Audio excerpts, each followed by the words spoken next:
माता पिता की आंखें चली गई। हाँ, पूर्व जन्म के हिसाब किताब ऐसे होते हैं कि बच्चा पैदा होना खुशी की बात है या दुख की बात है। लेकिन कोई के जीवन में ऐसा भी होता है कि खुशी तो हुई, बच्चे की पैदाइश तो हुई, लेकिन बच्चा इतना विरोधी आत्मा है जन्म जन्मांतर की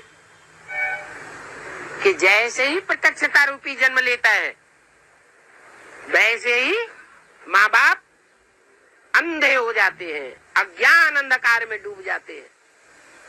अब जितने भी ग्रह हैं, 7 ग्रह मुख्य है ना, उनको जन्म देने वाला बाप तो एक ही है। वो कभी अज्ञान अंधकार में डूबता होगा या नहीं डूबता होगा? डूबता है। तो उस डुबोने के निमित्त कोई तो बनेगा। वो ही है जो डुबोने के निमित्त बन जाता है, अंधा बनाए देता है। पृथ्वीराज चौहान जैसी आत्मा भी अंधी बन जाती है। ऐसे नहीं कि सूरदास के लिए ही गायन है। शिव बाबा की क्लास के बीच में ऑडियंस को क्यों दिखाया जाता है? क्लास का वीसीडीज रहते हैं ना बाबा, वीसीडीज रहते हैं ना बाबा, क्लास का वीडियोस रहते हैं बाबा। याद करते समय हम बाबा को देखते रहते हैं। फिर बीच में जो भी बच्चे क्लास को अटेंड किया है उन लोगों को दिखा रहे हैं। फिर हमारी बुद्धि अनायास उस तरफ ऊपर जा रही है।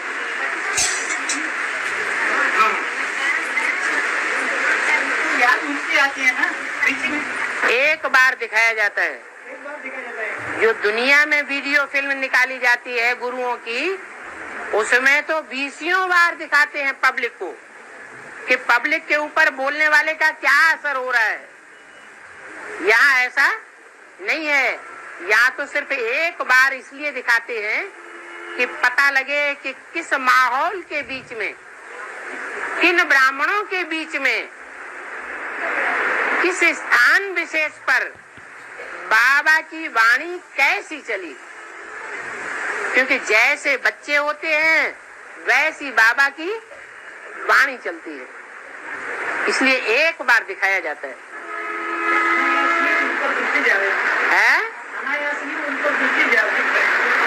उन पर दृष्टि जाना तो कोई खराब बात नहीं है। और 24 घंटे दुनिया में दृष्टि जा रही है सो। महाभारत में कर्ण ने अपने कवच और कुंडल दान में दे दिए, इसका बेहद में अर्थ क्या है? महाभारत में कर्ण के कवच और कुंडल मांग लिया। महाभारत में बोल रहे हो, कृष्ण ने कवच और कुंडल मांग ली। कर्ण के कवच कुंडल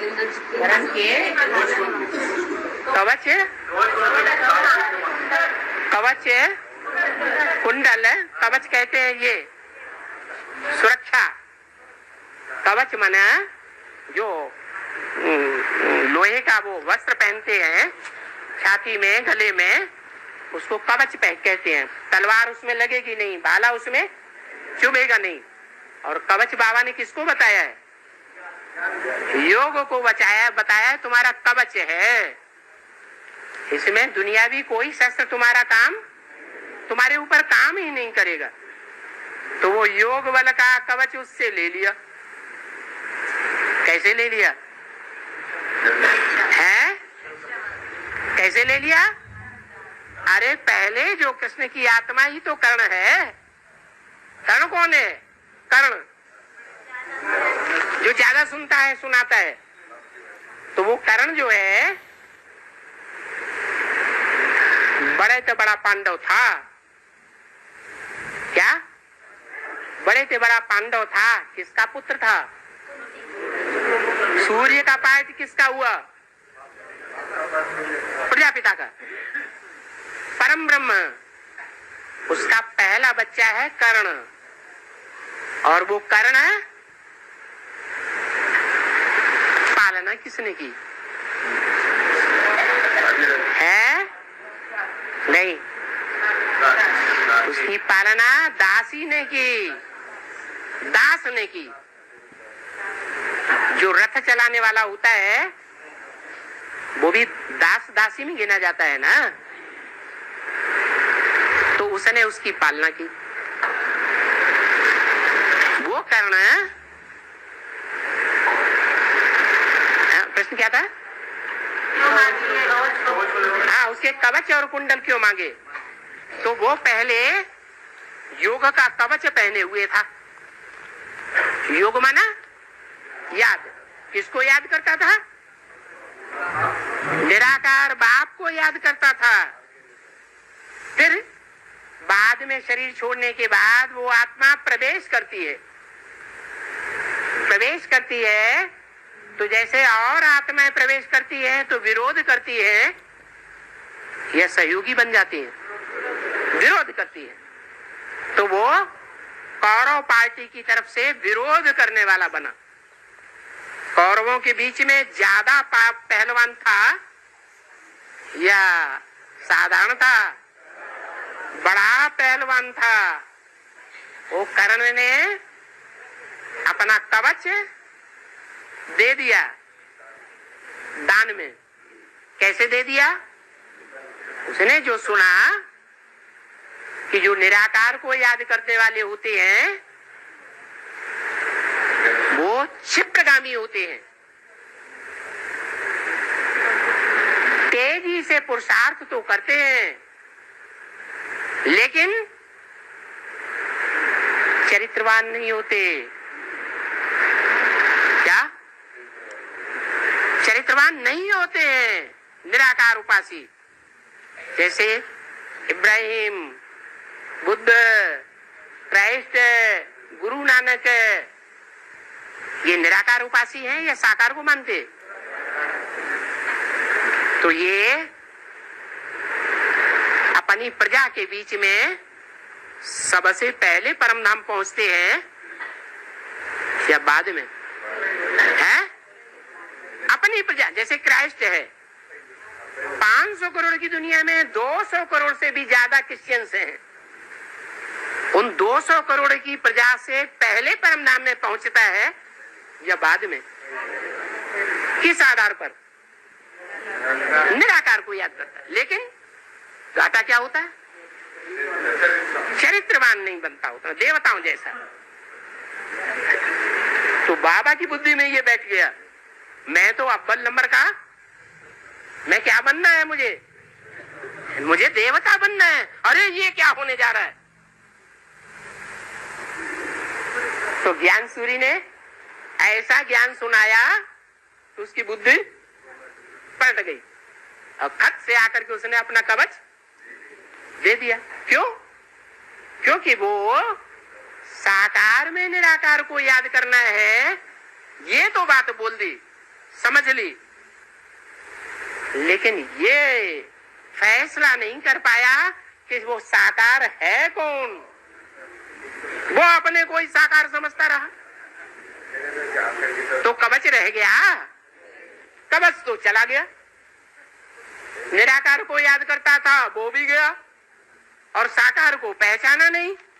अपने को ही गीता का भगवान साकार में समझता और साकार शरीर छोड़ गया तो वो कवच भी गया। और कुंडल माने कानों का श्रृंगार। कानों का श्रृंगार क्या है? जो मुरलियों की श्रीमत है, वो मुरलियों की श्रीमत गहराई से समझ रहा है, समझता ही नहीं, वो भी गई। तो कुंडल और कवच दोनों ले लिए तो ताकत तो सारी चली गई। ये युक्ति है किसकी? है भगवान की।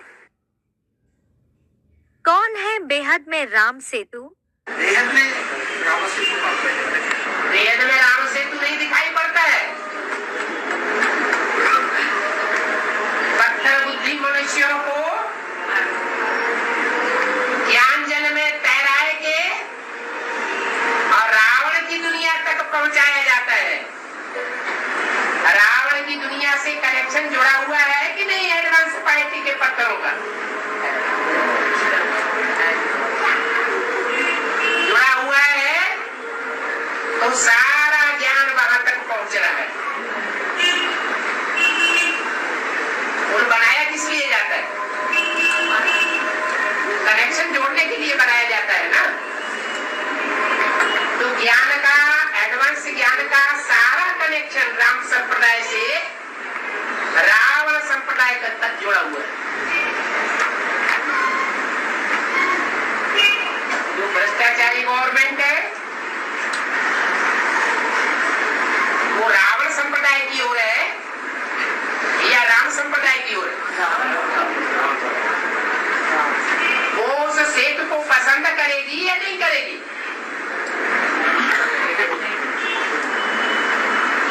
रावण संप्रदाय वाले प्रैक्टिकल में अभी क्या कर रहे हैं? कनेक्शन जोड़ना चाहते हैं एडवांस पार्टी वालों से या नहीं जोड़ना चाहते? उधर जाओ तो इधर नहीं जाओ, इधर आओ तो उधर नहीं जाओ। तो वो राम सेतु को पसंद करेंगे? नहीं करेंगे। भक्ति मार्ग में भी कोई पाठ चल रहा है और ज्ञान मार्ग में भी कोई पाठ चल रहा है। गवर्नमेंट नहीं चाहती क्या कि ये राम सेतु का चक्कर चलता रहे, और जो जनता पार्टी है वो क्या चाहती है?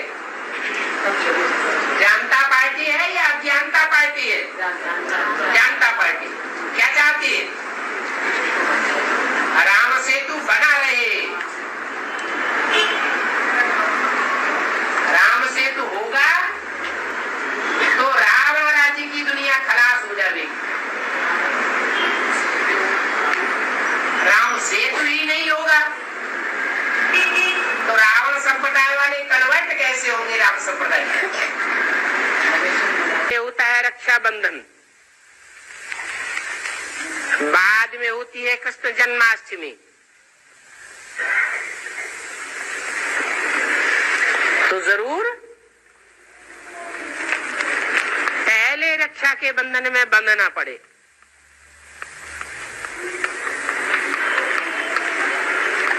पवित्रता का बंधन जब तक नहीं बांधा है तब तक प्रत्यक्षता नहीं हो सकती। प्रत्यक्षता रूपी जन्म जैसे रुका हुआ है।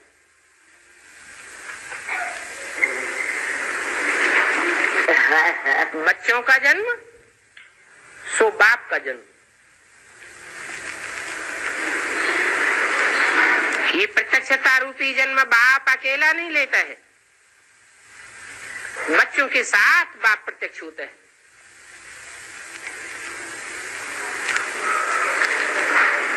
तो पहले है रक्षाबंधन, बाद में है जन्माष्टमी, कृष्ण जन्माष्टमी, और फिर होता है दशहरा। तो बाप कहते हैं कि अभी क्या करें जो सभी समझें कि रक्षाबंधन का अर्थ क्या है। जबकि बाप आए हैं पावन बनाने के लिए, बुलाते भी है पतित पावन आओ। तो जरूर पवित्रता के बंधन में बांधते होंगे ना।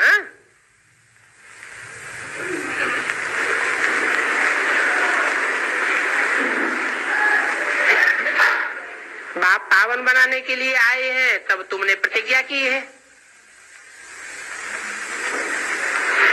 जरूर पतितों को पावन बनाने वाले ने राखी बांधी होगी, तुमसे प्रतिज्ञा ली होगी। ये प्रतिज्ञा ही रक्षाबंधन की प्रतिज्ञा की निशानी है। ऐसे तो भक्ति मार्ग में जो भी उत्सव है सभी संगम युग के ही हैं, परंतु ब्राह्मण ब्राह्मणों का खास बंधन कौन सा है? रक्षा बंधन, जिसे कहा जाता है ब्राह्मणों का ऊंचे ऊंचे उत्सव। सतयुग का तो एक ही उत्सव नहीं है। तुम कह सकते हो शिव बाबा के बच्चे हम सब भाई भाई हैं, एक माँ बाप की औलाद है।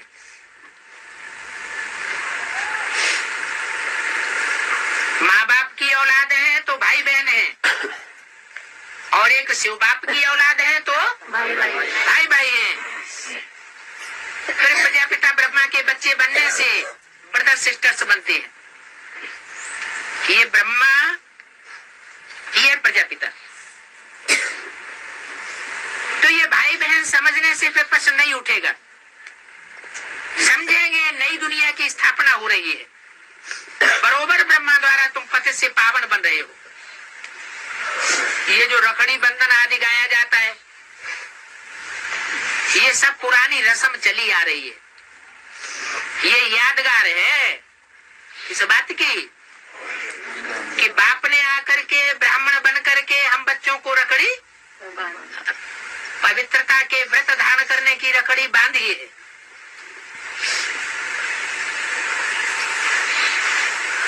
तो तुम बच्चे अभी बरोबर पति से पावन बन रहे हो। अभी तुम अर्थ को समझते हो, इस अर्थ को कि जो कलाई में धागा बांधा जाता है, उस धागा बांधने का कोई स्थूल अर्थ नहीं है। ये बुद्ध रूपी हाथ बाप आकर के ब्राह्मण बन करके हम बच्चों का बुद्ध रूपी हाथ में धागा बांध रहे हैं। जो भी यादगार है सबका तुमको इस समय ज्ञान मिलता है। सिर्फ ये रक्षाबंधन की बात नहीं है, चाहे होली हो, चाहे दिवाली हो, चाहे दशहरा हो, चाहे शिवरात्रि हो, जो भी यादगार चली आ रही है, उन सबका तुम इस समय ज्ञान बुद्धि में धारण करते हो। ब्राह्मणों के द्वारा राखी बांधना कब की यादगार है? ये रक्षाबंधन भी इस समय की निशानी है।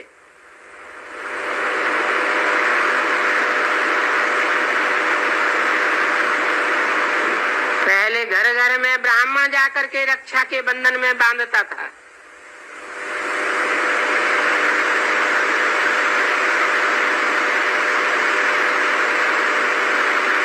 ये बाप की यादगार है।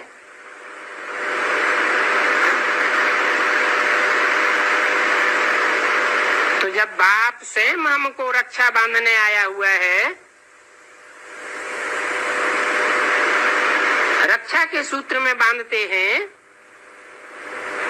तो क्यों नहीं हम पवित्र रह सकेंगे? बाप तो है ही मुश्किल को सहज करने वाला, और बाप गारंटी करते हैं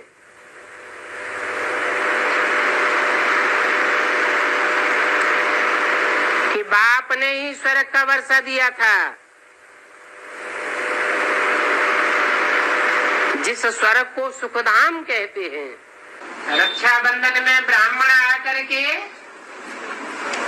राखी बांधता है। राखी रक्षा की निशानी है। जरूर बाप ब्राह्मण बन करके आया होगा, कोई ब्राह्मण तन में आता है और 5 विकारों से रक्षा के सूत्र में बांधता है। रक्षा बंधन पर स्थूल राखी बांधनी चाहिए या नहीं? बाबा जब भक्ति मार्ग में रक्षा बंधन बांधते हैं तो रक्षा बंधन बनाना चाहिए कि नहीं बनाना चाहिए? ब्रह्मा कुमारियों से पूछा। भक्ति मार्ग वालों के पास बाद में जाना, उनसे पूछा तुम ये क्यों बांधने जाती हो? नहीं पूछा। घर की बात है, घर की बात है। हम कहा कह रहे कि ब्राह्मणों के घर की बात नहीं है, वो भी ब्राह्मण तो है ना। बोले सूर्यवंशी ब्राह्मण नहीं है, हैं? नीची कुरियों के ब्राह्मण तो है ना उधर, तो उनसे पूछा तो होता। यहाँ कोई बांधता है क्या? किसी को देखा है? तो क्यों पूछ रहे उधर? वो लोग बांधते हैं तो उनसे पूछो तो सही। ये धागे वाली राखी बांधने से कोई पवित्र बन जाता है क्या? भक्ति मार्ग में जन्म जन्मांतर बांधते आए, कोई पवित्र बना क्या? आम सारी दुनिया और खास कन्या माताओं का असली रक्षक कौन है? कि द्रौपदी की लाज रखने वाला भगवान है। जो पति होता है ना आज की दुनिया का, उसकी भी बात अगर पत्नी न माने तो पति भी दुर्योधन दुशासन बन जाते हैं। वो भी नंगा करने में देर नहीं करते, सारे समाज के सामने सारी बातें उगल देंगे। जो बातें छुपानी चाहिए वो बातें सबके सामने नंगी कर देंगे। तो घर घर में दुर्योधन दुशासन बैठे हुए हैं, घर घर में द्रौपदियां बैठी हुई हैं। कन्याओं के लिए तो बोला है सारी दुनिया दुश्मन बन पड़ती है। मुरली में बोला है यहाँ तक कि बाप बच्ची को नहीं कर छोड़ता, गंदा कर देता है। भाई बहन को नहीं छोड़ता, मामा भांजी को नहीं छोड़ता, टीचर शिष्या को नहीं छोड़ता, गुरु अपनी चेली को गंदा कर देता है।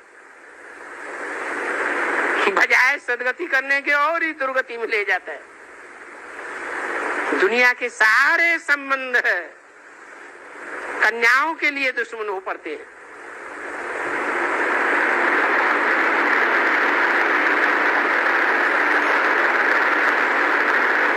घर के संबंधी, दूर के संबंधी, मोहल्ले पड़ोस के लोग, सारा ही समाज प्रदूषित हो जाता है।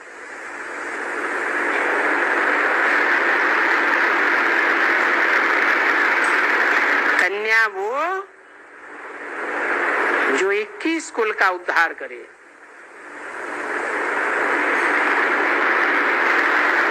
ऐसी 21 कुल का उद्धार करने वाली कन्या बाप का भी नाम बाला करती है, पारलौकिक बाप का भी, लौकिक बाप का भी। बाप हमारा रक्षक है, हमें पक्का है, सर्टेन है कि हम ऊंचे उठने वाले हैं। क्या कुछ भी हो जाए लेकिन हम नीचे गिर करके नष्ट होने वाले नहीं है। विजय हमारा जन्म सिद्ध अधिकार है, क्योंकि बाप हमारा रक्षक है। सभी दुखों से दूर करने वाला एक परमपिता परमात्मा बाप रक्षक के रूप में मिला है। जो कुरान में लिखा है कि जब विनाश बरपा होता है तो खुदा के बंदे बड़ी मौज में रहते हैं, बड़े खुश नसीब रहते हैं। उनका रक्षक साक्षात भगवान उनकी रक्षा करता है। कैसे रक्षा करता है? माया से रक्षा करता है, विनाश की एक्टिविटीज से रक्षा करता है, प्रकृति के प्रकोप से रक्षा करता है। हमारे ऊपर रक्षक भगवान बैठा हुआ है हमारी रक्षा करने के लिए। कहते हैं कि कन्या जब जन्म लेती है तो अपने भाग्य का खजाना साथ लेकर के आती है। मानते हैं कि नहीं? तो ऐसे ही भगवान है, भगवान भागवत में भी कहा हुआ है। क्या है? कृष्ण क्या है? कन्हैया है। कन्हैया किसका रक्षक? कन्याओं का रक्षक, उनको गौओं के रूप में भी दिखा दिया है। सारी सृष्टि की रक्षा करने वाला रक्षक है, इसके अलावा और सब भक्षक हैं, सब स्वार्थी हैं। एक ही शिव का सच्चा साथी है जो आदि से लेकर के अंत तक शिव का साथी बन करके रहता है। जब तक पूरी दुनिया नष्ट न हो जाए, ये जो आसुरी दुनिया है जब तक पूरी नष्ट न हो जाए तब तक वो शिव का साथ देता है, और बाकी सब झूठे, सब साथ देना छोड़ देते हैं।